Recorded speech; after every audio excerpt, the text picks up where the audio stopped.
Have you ever thought or imagined, what if my own body commences Order 66 on itself, after coming into contact with some substance that it didn't like? Well, there's a term for that, called allergic reactions. And we're going to look at anaphylaxis and anaphylactic shock. And now anaphylaxis is a type 1 hypersensitivity reaction. There are a total of 4 types of allergic reactions, and as I've said, anaphylaxis is a type 1 reaction. Another type 1 reaction would be asthma. However, while asthma transpires in the respiratory region of the body, anaphylaxis has effects throughout the whole organism. In all type 1 allergic reactions, sensitization occurs when a substance triggers the immune system to recognize it as a threat to the body. Now, sensitization happens like this. The antigen enters the bloodstream. Afterwards, the B cell, after making contact with it, creates IgE antibodies. Membrane ones are type 1, which go to the mast cells. Upon subsequent exposure, an allergic reaction can occur.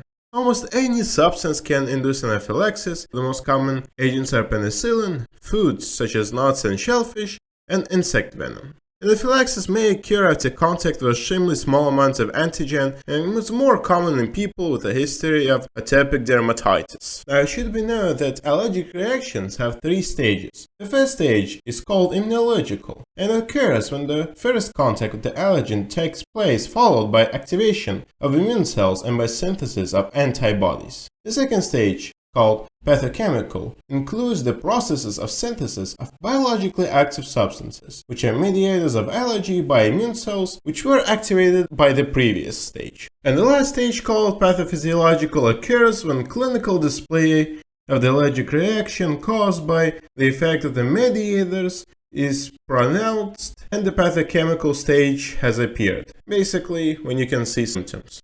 So to the basophils that are full of the mediators, they're going to bind with the created antigen, and the granules are going to exit the cells and cause trouble around the body. Now, what does histamine do? Histamine causes vasodilation, edema, bronchoconstriction, mucus secretion. Heparin initiates the formation of bradykinin and causes edema.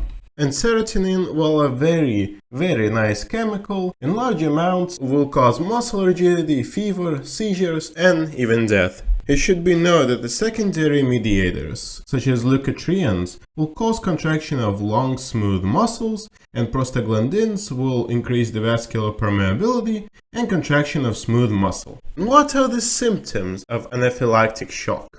Well, breathing difficulties, such as fast or shallow breathing due to histamine or leukotrienes, wheezing, also due to histamine or leukotrienes, due to them affecting the bronchus, a fast heartbeat. Histamine is likely the culprit behind this, as it changes the contractility and causes vasodilation, causing low blood pressure, so the heart has to pump all that blood out.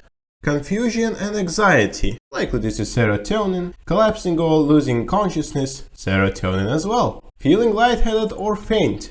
This feeling lightheaded or faint is likely due to the fact that you have breathing difficulties during anaphylactic shock. It should be noted that there are specific organs that are frequently affected in anaphylactic allergic reaction. Such organs in humans are blood vessels and bronchi. So you have yourself vasoconstriction, increased vascular wall permeability, bronchoconstriction as well, a lot of mucosal edema. And what do you administer to fix this?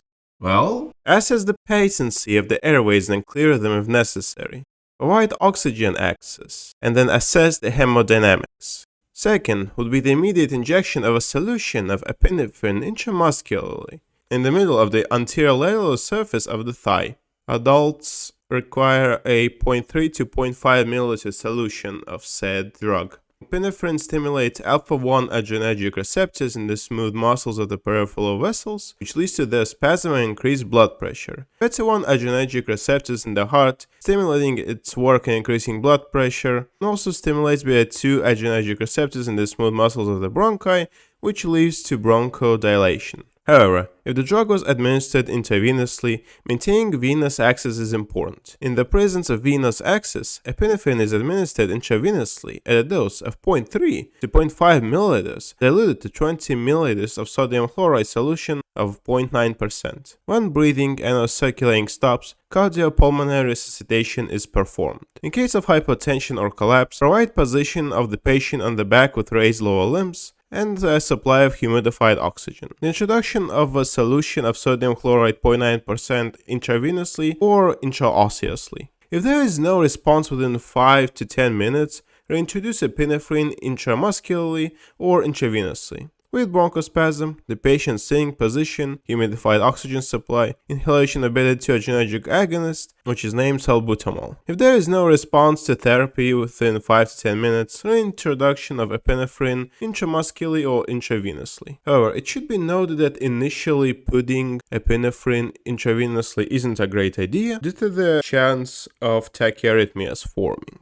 If there is no response to therapy within 5 to 10 minutes again, repeated inhalations of salbutamol and repeated administration of epinephrine intramuscularly or intravenously. Afterwards, you can inject antihistamines to combat the effects of histamine. However, you of course will not have any of these drugs only when a person suddenly suffers anaphylaxis. So all you can do is just lie the person on their back, their head elevated, their knees bent, with something under their knees. Since this position will help the body and the airways relax, making breathing a little bit easier. And just call whatever emergency services your country has.